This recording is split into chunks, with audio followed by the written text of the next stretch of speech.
Hi everyone. आज के इस लेसन में हम सीखेंगे स्पोकन इंग्लिश सेंटेंसेस। दोस्तों, ये वीडियो स्पेशली उन लोगों के लिए है जिन्होंने अभी अभी इंग्लिश बोलना स्टार्ट किया है, जो बिगिनर्स हैं। तो आज हम सीखेंगे रोज़ाना इस्तेमाल होने वाले इंग्लिश फ़िक्रात। तो दोस्तों, वीडियो शुरू करने से पहले अगर आप हमारे चैनल पर नए हैं तो हमारे चैनल इब्राहिम टीवी इंग्लिश को कर लीजिए सब्सक्राइब और बेल नोटिफिकेशन के बटन को भी प्रेस कीजिए ताकि आप हमारी कोई भी वीडियो मिस ना कर सकें। तो चलिए शुरू करते हैं अपना आज का lesson. Spoken English daily use English short sentences. आज क्या तारीख है? आज क्या तारीख है?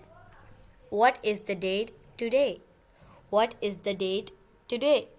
डेट कहते हैं तारीख को और टुडे का मतलब होता है आज।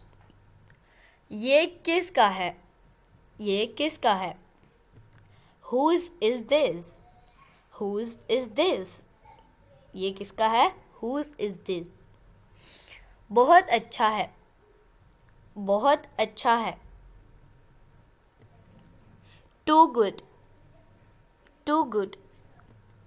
बहुत बुरा है। बहुत बुरा है। Very bad. बुरा का मतलब होगा बैड और अच्छा का मतलब होता है गुड। ज़्यादा अच्छा होना भी अच्छा नहीं होता। ज़्यादा अच्छा होना भी अच्छा नहीं होता। It's not good to be too good. It's not good to be too good. तो दोस्तों, ये था आज का हमारा लेसन। उम्मीद है आपको ये वीडियो पसंद आई होगी। इसी तरह की मज़ीद इंग्लिश वीडियोस के लिए कर लीजिए हमारे चैनल को सब्सक्राइब।